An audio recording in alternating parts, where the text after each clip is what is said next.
Dr. Divya DV, Advocate A. Sureshan, Dr. Gopi Kumar P, Dr. Abdul Aziz in absentia, Dr. Prince KJ, Professor Dr. Sonia K. Das, Dr. Rakhi RS, അധ്യാപകരെ, വിദ്യാർത്ഥികളെ, എല്ലാവർക്കും നമസ്കാരം. ഇന്നത്തെ ലെക്ചറിൻ്റെ topic എന്ന് പറഞ്ഞാൽ medical justice, balancing professional care and patient rights എന്നുള്ളതാണ്. ഈ ഒരു ടോപ്പിക് ടൈറ്റിൽ വിഭാവനം ചെയ്തത് ഡോക്ടർ സോണിയയാണ്. അതിൽ നിന്ന് തന്നെ നമുക്ക് മനസ്സിലാക്കാവുന്നത് മെഡിക്കൽ ജസ്റ്റിസും പ്രൊഫഷണൽ കെയറും ബാലൻസ് ചെയ്തു പോവേണ്ട ഒന്നാണ് എന്നുള്ളതാണ്. ഇങ്ങനെ ഒരു ലെക്ചറിനായിട്ട് എന്നെ ഇൻവൈറ്റ് ചെയ്തതിൽ സർക്കാർ നിയമകലാലയത്തിനോടും ചികിത്സാനിധിയോടും എൻ്റെ നന്ദി ആദ്യം തന്നെ പറയട്ടെ. എന്തുകൊണ്ടാണ് ഇവിടെ ഒരു ബാലൻസിങ്ങിൻ്റെ ആവശ്യം എന്നുള്ളതാണ് ആദ്യത്തെ ചോദ്യം. മെഡിക്കൽ ജസ്റ്റിസ് എന്നുള്ള ടേം വന്നിട്ടുള്ളത് എത്തിക്കൽ പ്രിൻസിപ്പിളിൽ നിന്നാണ്. Autonomy, beneficence, non maleficence, justice. Autonomy, patients right to self determination. System അത് എത്രത്തോളം അംഗീകരിക്കണം. മെഡിക്കൽ എത്തിക്സിൻ്റെ പ്രിൻസിപ്പിളാണ് പേഷ്യൻറ്റിൻ്റെ റൈറ്റ് അംഗീകരിക്കുക, റൈറ്റ് ടു സെൽഫ് ഡിറ്റർമിനേഷൻ. എൻ്റെ ബോഡിയിൽ എന്ത് ചെയ്യണമെന്നുള്ളത് ഞാൻ തീരുമാനിക്കും. Patients right to self determination. Beneficence, എപ്പോഴും രോഗിയുടെ താല്പര്യത്തിനനുസരിച്ച് രോഗിക്ക് വേണ്ടി, രോഗിയുടെ ബെനഫിറ്റിന് വേണ്ടിയായിരിക്കണം ഡോക്ടർ പ്രവർത്തിക്കേണ്ടത്. Non maleficence, not to harm the patient. Experimental treatment നടത്താനുള്ള സ്ഥലമല്ല. ഇതുപോലത്തെ ഒരു കോൺഫറൻസിന് ഞാൻ അറ്റൻഡ് ചെയ്യുമ്പോൾ അതൊരു ഗൈനക്കോളജിസ്റ്റുകൾ ഒരുമിച്ചിരുന്ന് ഇതുപോലൊരു ഡിസ്കഷൻ നടത്തുകയാണ്. ഇൻഫെർട്ടിലിറ്റി ട്രീറ്റ്മെൻറ്റിനെ കുറിച്ചാണ്, റെഗുലേഷനെ കുറിച്ചാണ്. അപ്പോൾ അവിടെ പറയുകയാണ് IUI നടത്താം, എത്ര പ്രാവശ്യം നടത്താം, അത് 4 പ്രാവശ്യമൊക്കെ കഴിഞ്ഞ് കഴിഞ്ഞാൽ there is A possibility of ആ വ്യക്തിയെ അത് ബാധിക്കാനായിട്ട്, ഈ മെഡിക്കേഷൻ്റെ പാർട്ടായിട്ട് അവർക്ക് ക്യാൻസർ ഉണ്ടാവാനുള്ള സാധ്യതയുണ്ട്. അവർ തമ്മിലുള്ള ഡിസ്കഷനാണ്. എന്നോട് പറയുവാണ്, എനിക്ക് ആസ് എ പേഷ്യൻ്റ് എന്നോട് പറയുവാണ്, എനിക്ക് ഇങ്ങനെ ഒരു പോസിബിലിറ്റി ഉണ്ട് എന്ന് പറഞ്ഞു കഴിഞ്ഞാൽ ഞാൻ അതിന് തയ്യാറാവും. That is non maleficence, not to harm the patient. Letrozole tablet കൊടുക്കാം, that will result in stimulation of ovary. പക്ഷേ അതിൻ്റെ പാർട്ടായിട്ട് there are certain side effects that has to be informed. And ആരാണ് തീരുമാനം എടുക്കണേ? എനിക്ക് ആരോഗ്യമുള്ള ശരീരമാണ് ആവശ്യം. കുഞ്ഞുണ്ടാവണമെന്ന് എനിക്ക് ആഗ്രഹമുണ്ട്, പക്ഷേ എൻ്റെ ആരോഗ്യകരമായ ശരീരം എനിക്ക് പ്രധാനമാണ് എന്ന് എനിക്ക് തീരുമാനമെടുക്കാം, കാര്യങ്ങൾ കൃത്യമായി പറഞ്ഞാൽ. ജസ്റ്റിസ്, അവിടെയാണ് ജസ്റ്റിസിൻ്റെ നിയമവുമായിട്ട് മാഡം സോണിയ അതിൽ മെഡിക്കൽ ജസ്റ്റിസ് എന്നാണ് പറഞ്ഞത്. ജസ്റ്റിസ് ഏത് രീതിയിൽ? ജസ്റ്റിസ് ഫെയർനെസ് ജസ്റ്റിസിൻ്റെ ഭാഗമാണെന്ന് നമുക്കറിയാം. ഡിസ്ട്രിബ്യൂട്ടീവ് ജസ്റ്റിസിൻ്റെ ഭാഗമാണെന്ന് നമുക്കറിയാം. ആർക്കാണ് ഓർഗൻ ട്രാൻസ്പ്ലാന്റേഷൻ അനുസരിച്ച് ആദ്യത്തെ അവകാശി ആരായിരിക്കണം? ഏറ്റവും നീഡുള്ള ആളായിരിക്കണം. ഞാൻ ഒരു കേസ് വായിച്ചത് ഓർമ്മിക്കുന്നു. എൻ്റെ ഓർഗൻ വൈറ്റായിട്ടുള്ള ആൾക്ക് കൊടുത്താൽ മതി എന്ന് ഒരാൾ എഴുതി വെച്ചാൽ അത് ആ തീരുമാനത്തിനെ അംഗീകരിക്കേണ്ടതുണ്ടോ? ഇല്ല.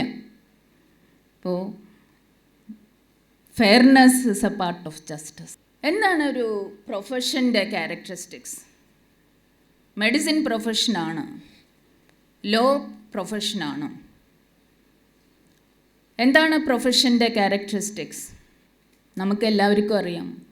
നോളജ് വേണം, സ്കില്ല് വേണം, കോമ്പിറ്റൻസ് വേണം, പ്രൊഫഷണൽ സെൽഫ് റെഗുലേഷൻ വേണം. Professional self regulation, skill, competence. Professional self regulation എന്ന് പറഞ്ഞു കഴിഞ്ഞാൽ പ്രൊഫഷനെക്കുറിച്ച് എന്തുണ്ടെങ്കിലും ആരാ തീരുമാനിക്കുന്നത്? പ്രൊഫഷൻ തന്നെയാണ് തീരുമാനിക്കുന്നത്. നമുക്ക് ബാർ കൗൺസിലുണ്ട്, റെഗുലേറ്ററി അതോറിറ്റി ആയിട്ട്.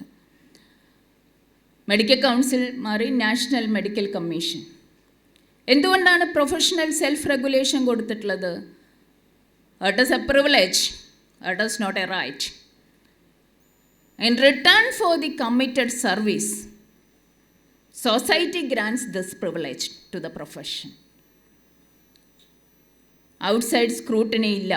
പ്രൊഫഷൻ തന്നെയാണ് പ്രൊഫഷനെക്കുറിച്ച് തീരുമാനങ്ങൾ എടുക്കുന്നത്. ഏതൊക്കെ രീതിയിലാണ് Indian medical association versus V P Shantha AR 1996 supreme court 550 എന്നുള്ള കേസിൽ എന്താണ് ഒരു ഒക്യുപ്പേഷൻ എന്നും എന്താണ് ഒരു പ്രൊഫഷൻ എന്നും പ്രൊഫഷൻ്റെ ക്യാരക്ടറിസ്റ്റിക്സ് എന്താണെന്നും മെഡിക്കൽ പ്രൊഫഷൻ എന്തുകൊണ്ട് വേറിട്ട് നിൽക്കുന്നു? Because of its concern with people, അല്ലേ?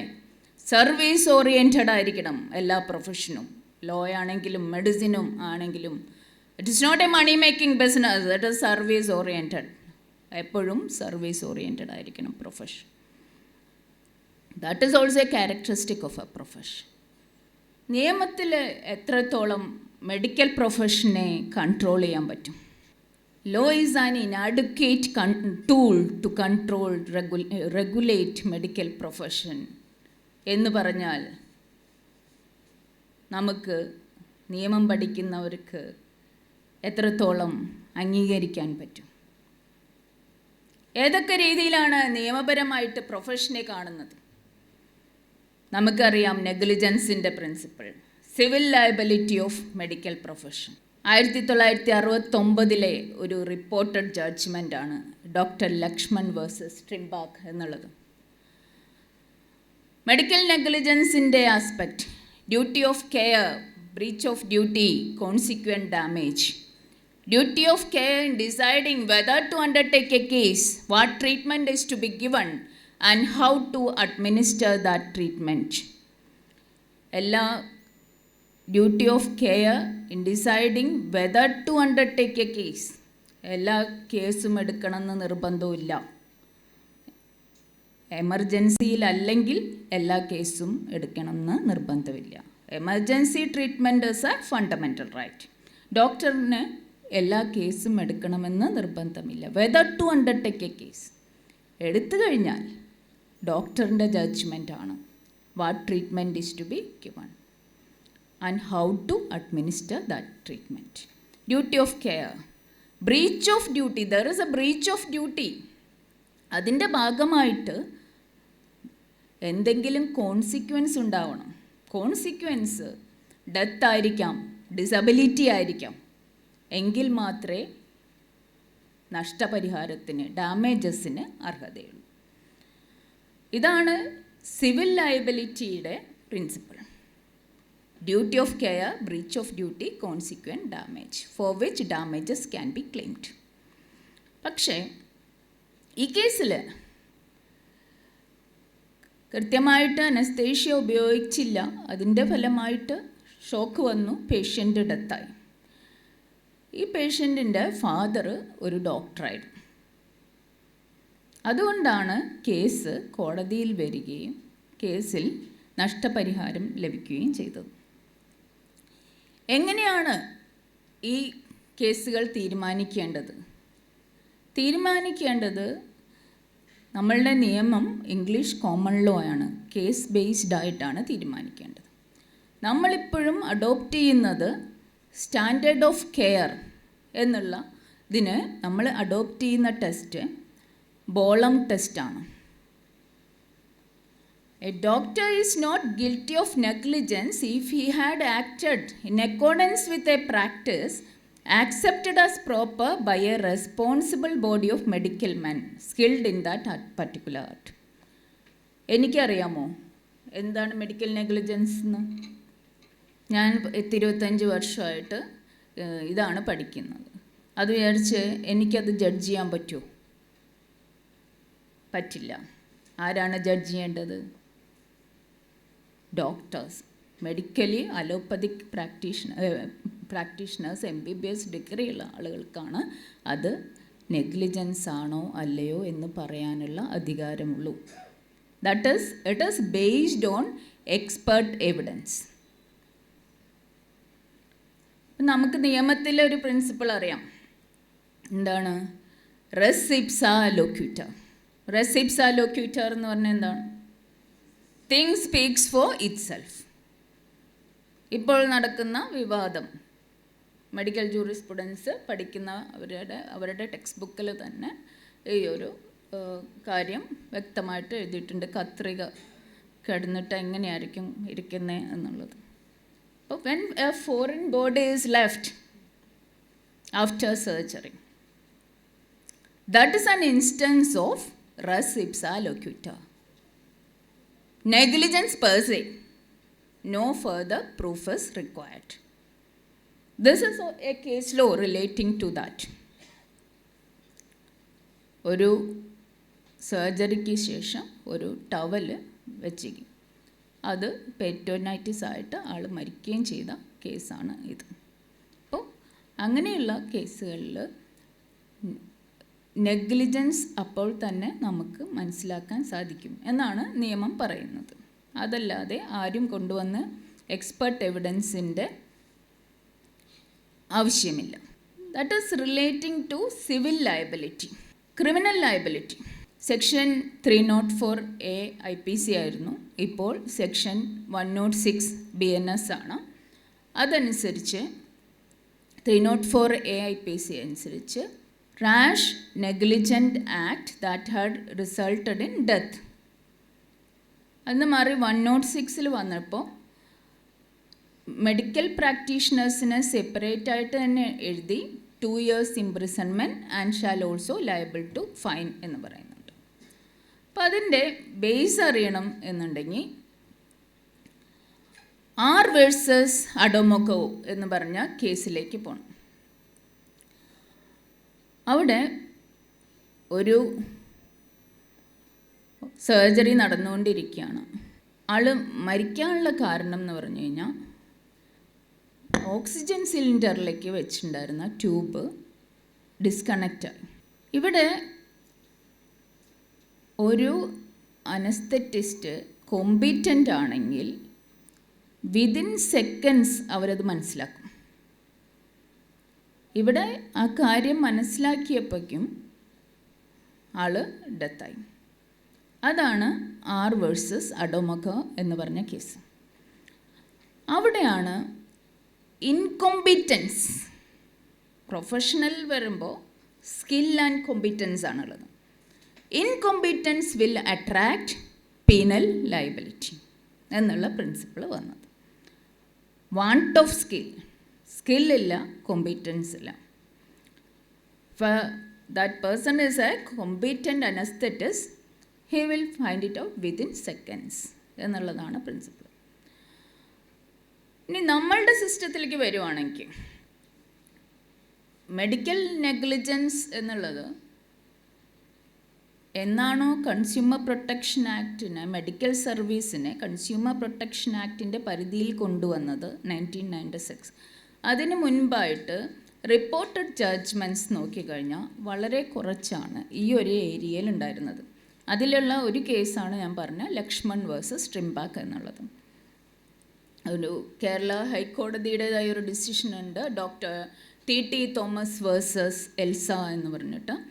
അത് എറണാകുളം ജനറൽ ആശുപത്രിയിൽ വയറുവേദനയായിട്ട് ഒരു പേഷ്യൻറ്റിനെ കൊണ്ടുവരികയാണ്. ഡോക്ടർ സർജറി നടത്തിയില്ല, ആൾ നോക്കി പ്രൈവറ്റ് പ്രാക്ടീസിന് പോയി. തിരിച്ചു വന്നപ്പോഴേക്കും ആൾ മരിച്ചു. അപ്പൻഡിസൈറ്റിസ് സർജറി ആയിരുന്നു, ഉടൻ തന്നെ ചെയ്യേണ്ടതായിരുന്നു. അത് ചെയ്യാത്തത് കൊണ്ടാണ് രോഗി മരിച്ചത്. കേസ് കോടതിയിൽ വന്നപ്പോൾ ഡോക്ടറുടെ ഭാഗത്തുനിന്ന് വന്ന ഡിഫൻസ് എന്താണെന്ന് വെച്ചിട്ടുണ്ടെങ്കിൽ, ഇവിടെ കൺസെൻറ്റ് ഉണ്ടായിരുന്നില്ല, പേഷ്യൻ്റ് കൺസെൻറ്റ് തന്നില്ല. സർജറിക്ക് കൺസെൻറ്റ് വേണം, സമ്മതം വേണം. പേഷ്യൻ്റ് കൺസെൻറ്റ് തന്നില്ല. അതുകൊണ്ടാണ് ഞങ്ങൾ സർജറി നടത്താഞ്ഞത്. എങ്ങനെയായിരിക്കും ആ ആർഗ്യുമെൻറ്റിന് എതിരായിട്ടൊരു ആർഗ്യുമെൻറ്റ് കൊണ്ടുവരാൻ പറ്റുക? ആർക്കെങ്കിലും പറയാൻ പറ്റുമോ? ആൾ പറഞ്ഞ പോയിൻറ്റ് എമർജൻസിയിൽ കൺസെൻ്റ് ഇല്ല എന്നുള്ളതാണ്. ശരി, കൺസെൻ്റ് ഉണ്ട് എന്നെങ്ങനെ സ്ഥാപിക്കും എന്നാണ് ഞാൻ ചോദിച്ചത്. കൺസെൻ്റ് ഉണ്ട് എന്നെങ്ങനെ സ്ഥാപിക്കും? ഒരാൾ ഒരു ഹോസ്പിറ്റലിൽ പോയി അഡ്മിറ്റായി, there is an implied consent. Surgery perform ചെയ്യാൻ സമ്മതിക്കുന്നില്ല എന്നുണ്ടെങ്കിൽ അതെവിടെ എഴുതിയിട്ടുണ്ടാവും? റെക്കോർഡ്സിൽ വേണ്ടേ? റെക്കോർഡ്സിൽ അത് ഇല്ല. ആ രീതിയിലാണ് കോടതി അതിനൊരു കൺക്ലൂഷൻ എത്തിയത്. നിങ്ങൾ ആലോചിക്കണം, വർഷം 1987 ആണ്. ആ സമയത്ത് ഈ ഒരു കാര്യം, ഈ ഒരു നിയമം തന്നെ നമ്മളാരും പഠിച്ചു തുടങ്ങുന്ന സമയമല്ല. അപ്പോഴാണ് ഇങ്ങനൊരു കേസ് വരികയും അതിൽ അനുകൂലമായൊരു വിധി വരികയും ചെയ്തത്. ഇപ്പം നമ്മൾ ക്രിമിനൽ ലയബിലിറ്റിയെ കുറിച്ചാണ് പറഞ്ഞു വന്നത്. ഞാൻ മനസ്സിലാക്കിയെടുത്തോളം അലോപ്പതിക് മെഡിക്കൽ പ്രാക്ടീഷണേഴ്സിന് ക്രിമിനൽ ലയബിലിറ്റി ഇമ്പോസ് ചെയ്യുന്ന കേസുകൾ ഒന്നും തന്നെ ഇല്ല. എന്തെങ്കിലും കേസ് വന്നിട്ടുണ്ട്, റിപ്പോർട്ടഡ് ജഡ്ജ്മെൻറ്റ്സ് ഒന്നും തന്നെ ഇല്ല. എന്തെങ്കിലും കേസുകൾ വന്നിട്ടുണ്ടെങ്കിൽ തന്നെ അത് ഹൈക്കോടതിയുടെ മുമ്പാകെ ക്വാഷ് ചെയ്ത് പോകും. No offence is made out എന്ന് പറഞ്ഞിട്ട്. അപ്പോൾ 2005 2 കേസ് വന്നു. ഒന്ന് മോഹനൻ വേഴ്സസ് പ്രഭാജി നായർ, നമ്മുടെ കേരളത്തിൽ നിന്ന് സുപ്രീം കോടതിയിൽ വന്ന കേസാണ് ഈ ക്വാഷ് ചെയ്തതിനെതിരായിട്ട്. 2 എന്ന് പറഞ്ഞാൽ Suresh Gupta versus NCT of Delhi. Suresh Gupta versus NCT of ഡൽഹിയുടെ കേസിൽ എന്തായിരുന്നു എന്ന് വെച്ചിട്ടുണ്ടെങ്കിൽ, ഒരു സർജറി നടത്തിയ സമയത്ത് ഇത് ഒരു ആൾ മരിക്കുന്നതാണ്, ചെറുപ്പക്കാരൻ മരിക്കുന്നതാണ്. അപ്പം അതിൻ്റെ ഉള്ളിൽ പീനൽ ലയബിലിറ്റി ഒന്നുമില്ല, വേണമെങ്കിൽ സിവിൽ ലയബിലിറ്റി ഇമ്പോസ് ചെയ്തു എന്നൊക്കെ പറഞ്ഞ് കോടതി നിന്നു. സുപ്രീം കോടതിയുടെ തന്നെ ഇപ്പുറത്ത് Mohanan versus Prabhaji Nair death during ഡെലിവറിയാണ്. അവിടെ കോടതി പറഞ്ഞു negligence is a question of fact, വസ്തുതകൾ വഴി തെളിയിക്കേണ്ട ഒന്നാണ്. ഹൈക്കോടതി മുമ്പാകെ ക്വാഷ് ചെയ്യേണ്ട കാര്യമില്ല, നേരിട്ട് താഴെ പോയി എവിഡൻസ് എടുക്കൂ. അപ്പോൾ സുപ്രീം കോടതിയുടെ തന്നെ 2 ജഡ്ജ്മെൻറ്റ് കോൺഫ്ലിക്റ്റ് ഒരേ വിഷയത്തിൽ. അങ്ങനെയാണ് Jacob Mathew versus state of Punjab വരുന്നത്. Jacob Mathew versus state of പഞ്ചാബിൽ സെക്ഷൻ 304A എങ്ങനെയാണ് ഇൻ്റർപ്രറ്റ് ചെയ്യേണ്ടത്? അപ്പോൾ ആർ വേഴ്സസ് അഡമോഗയിലെ UK ഈ ഒരു UK ആണ് നമ്മൾ ഫോളോ ചെയ്യണത്. UK ഇങ്ങനൊരു പൊസിഷൻ വന്നിട്ടുണ്ട്. എന്താണ്? Gross negligence. ഗ്രോസ് നെഗ്ലിജൻസിൻ്റെ ഒരു ഇതാണ് want of skill, incompetence gross നെഗ്ലിജൻസിൽ വരും. ആർ വേഴ്സസ് പ്രെൻഡേഴ്സ് എന്ന് പറഞ്ഞാൽ നേരത്തെ ഒരു കേസും കൂടെ ഉണ്ട് ഇവിടെ. അപ്പോൾ ഇതൊന്നും ആർ വേഴ്സസ് അഡോമോഗ ഒന്നും പറയാതെ സുപ്രീം കോടതി പറഞ്ഞു നമ്മളുടെ സിസ്റ്റത്തിലും എന്ത് കൊണ്ടുവരണം? ഗ്രോസ് നെഗ്ലിജൻസ് കൊണ്ടുവരണം. നെഗ്ലിജൻസ് ഗ്രോസ് നെഗ്ലിജൻസ് ആണെങ്കിൽ മാത്രമേ പീനൽ ലയബിലിറ്റി ഇമ്പോസ് ചെയ്യാൻ പറ്റൂ. എന്താണ് അവിടെ എടുക്കേണ്ടത് ടെസ്റ്റ്? സ്റ്റാൻഡേർഡ് ഓഫ് കെയറിൻ്റെ ബോളം ടെസ്റ്റ് എടുക്കണം. ബോളം ടെസ്റ്റ് അനുസരിച്ച് ആര് ജഡ്ജ് ചെയ്യണം? മെഡിക്കൽ പ്രാക്ടീഷണർ ജഡ്ജ് ചെയ്യണം. അത് എന്തിനു വേണ്ടിയാണ് 1957 കേസ് ബോളം ടെസ്റ്റ്? അത് വന്നിട്ട് സിവിൽ ലയബിലിറ്റിയുടെ കാര്യമാണ്. ഇന്ത്യൻ സുപ്രീം കോർട്ട് എന്ത് ചെയ്തു? That is extended to imposing penal liability. Bolam ടെസ്റ്റിന് ബാക്കിയുള്ള കോമൺ ലോ കൺട്രീസിൽ എന്ത് സംഭവിക്കുന്നു? Rogers versus Whitaker, Australia, New Zealand, അവരൊക്കെ അതിൽ നിന്ന് മാറുകയാണ് ചെയ്യുന്നത്.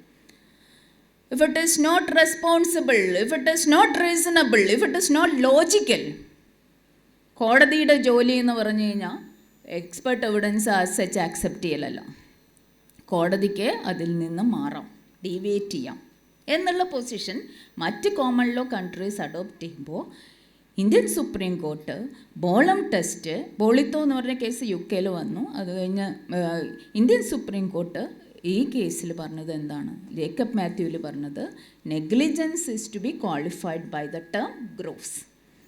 ഒരു മെഡിക്കൽ പ്രാക്ടീഷണറെ ജഡ്ജ് ചെയ്യണം എന്നുണ്ടെങ്കിൽ ആ രീതിയിൽ ഒരാളും പോലും ആ രീതിയിലുള്ള കാര്യങ്ങൾ അഡോപ്റ്റ് ചെയ്യില്ല എന്ന് ഉറപ്പിക്കണം. എങ്കിൽ മാത്രമേ ഒരാളെ ഈ രീതിയിൽ പീനലി ലയബിലിറ്റി ഇമ്പോസ് ചെയ്യാൻ പറ്റൂ, ക്രിമിനൽ ലയബിലിറ്റി ഇമ്പോസ് ചെയ്യാൻ പറ്റൂ എന്നുള്ള രീതിയിലേക്കാണ് നമ്മളുടെ സിസ്റ്റം വന്നത് 2005. മാത്രമല്ല 2 കാര്യങ്ങളാണ് ഇവിടെ പ്രധാനമായിട്ടുള്ളത്. ഒന്ന് എന്ന് പറഞ്ഞു കഴിഞ്ഞാൽ ഒരിക്കലും ഒരു ഡോക്ടർക്കെതിരായിട്ട് ആസച്ച് ഒരു പോലീസ് ഓഫീസറിന് സാറുണ്ട് പ്രാക്ടിക്കൽ ആസ്പെക്റ്റ് പറയും, പ്രൊസീഡ് ചെയ്യാൻ പറ്റില്ല. ഇൻവെസ്റ്റിഗേറ്റ് ചെയ്യുന്നതിന് മുൻപ് തന്നെ ഒരു എക്സ്പെർട്ട് എവിഡൻസ് കൊണ്ടുവരണം. ആരാണ് ഇൻവെസ്റ്റിഗേറ്റ് ചെയ്യേണ്ടത്? നമുക്കറിയാം, പോലീസിൻ്റെ ജോലിയാണ് ഇൻവെസ്റ്റിഗേറ്റ് ചെയ്യണം. അവർക്ക് ആവശ്യമുണ്ടെങ്കിൽ എവിഡൻസ് കളക്ട് ചെയ്യലല്ല, ആദ്യം തന്നെ ഒരു എക്സ്പെർട്ട് ബോഡി പറയണം ഇതിൽ നെഗ്ലിജൻസ് ഉണ്ട്, എങ്കിൽ മാത്രമേ മുന്നോട്ട് പോകാൻ പറ്റൂ എന്നുള്ള രീതിയിൽ. ഇവൻ ഒരു പ്രൈവറ്റ് കംപ്ലൈൻറ്റ് പോലും എൻ്റർടൈൻ ചെയ്യില്ല എക്സ്പെർട്ട് ബോഡിയിലത്. നമ്മുടെ കേരളത്തിൽ അപ്പോൾ തന്നെ ഒരു എക്സ്പെർട്ട് ബോഡി ഇത് നോക്കിയിട്ട് തന്നെയാണ്, സ്ക്രീൻ ചെയ്തിട്ട് തന്നെയാണ് 1989 മുതൽ തന്നെ ആ രീതിയിലുള്ള ഡെവലപ്മെൻറ്റ്സ് നമ്മുടെ കേരളത്തിലുണ്ട്. അത് സുപ്രീം കോടതി പറയും. ഇതാണ് ഗ്രോസ് നെഗ്ലിജൻസ് എന്നുള്ള ആസ്പെക്റ്റ് ക്രിമിനൽ ലയബിലിറ്റിയിൽ ഇമ്പോസ് ചെയ്തു. ഇനി കൺസ്യൂമർ പ്രൊട്ടക്ഷൻ ആക്ടിൻ്റെ ഞാൻ നേരത്തെ പറഞ്ഞു, Indian medical association versus VP Shantha എന്നുള്ള കേസിലാണ്, AR 1996 1986 കൺസ്യൂമർ പ്രൊട്ടക്ഷൻ ആക്ട് വരണത്. സെക്ഷൻ 210 ഓഫ് ദ ആക്ടിലാണ് സർവീസിനെ ഡിഫൈൻ ചെയ്യണത്. സർവീസിനെ ഡിഫൈൻ ചെയ്യുമ്പോൾ ചില സർവീസുകളെയൊക്കെ ഇൻക്ലൂഡ് ചെയ്തിട്ടുണ്ട്, ബാങ്കിങ് അങ്ങനെ, പക്ഷെ മെഡിക്കൽ സർവീസിനെ ഇൻക്ലൂഡ് ചെയ്തിട്ടില്ല. മെഡിക്കൽ സർവീസിനെ ഇൻക്ലൂഡ് ചെയ്യണോ എന്നുള്ളതിനെക്കുറിച്ച് 2 തരത്തിലുള്ള ഒപ്പീനിയനാണുള്ളത്. മെഡിക്കൽ സർവീസിനെ ഇൻക്ലൂഡ് ചെയ്ത് കഴിഞ്ഞ് കഴിഞ്ഞാൽ കൺസ്യൂമർ പ്രൊട്ടക്ഷൻ ആക്റ്റിൽ മെഡിക്കൽ സർവീസിനെ ഇൻക്ലൂഡ് ചെയ്ത് കഴിഞ്ഞ് കഴിഞ്ഞാൽ ഡോക്ടേഴ്സ് ഡിഫെൻസീവ് മെഡിസിൻ പ്രാക്ടീസ് ചെയ്യാനുള്ള സാധ്യതയുണ്ട്. ഒരു ഡോക്ടറിനെ സംബന്ധിച്ചിടത്തോളം എപ്പോഴും ഇങ്ങനെ ഒരു കേസ് വരാം എന്നുള്ളത് പറയുമ്പോൾ അവരുടെ പ്രൊഫഷണൽ ജഡ്ജ്മെൻറ്റിനെ അത് ബാധിക്കും. കൺസ്യൂമർ പ്രൊട്ടക്ഷൻ ആക്ട് അനുസരിച്ച് റെമഡി എളുപ്പമാണ്. സിവിൽ കോടതിയാണെന്നുണ്ടെങ്കിൽ ഒരുപാട് സമയമെടുക്കും. കൺസ്യൂമർ പ്രൊട്ടക്ഷൻ ആക്ട് അനുസരിച്ച് എളുപ്പമാണ്, സമ്മറി ആയിട്ടുള്ള റെമഡിയാണ്. അപ്പം അതുകൊണ്ട് ഡോക്ടേഴ്സിനെ ഇതിൽ ഇൻക്ലൂഡ് ചെയ്യാൻ പാടില്ല എന്നുള്ളൊരു ആർഗ്യുമെൻറ്റ്. ഇപ്പോഴത്തെ ആർഗ്യുമെൻറ്റ് എന്താണെന്ന് വെച്ചിട്ടുണ്ടെങ്കിൽ medical profession as such is commercialised, അപ്പം അതുകൊണ്ട് അവരെയും ഇൻക്ലൂഡ് ചെയ്യണം. ഈ 2 ആർഗ്യുമെൻറ്റാണ് നിലനിന്നിരുന്നത്. ഇതിന് 1996 സുപ്രീം കോടതി പറഞ്ഞതാണ് medical service, consultation, diagnosis, treatment എല്ലാതും തന്നെ കൺസ്യൂമർ പ്രൊട്ടക്ഷൻ ആക്ടിൻ്റെ പരിധിയിൽ വരും എന്നുള്ളത്.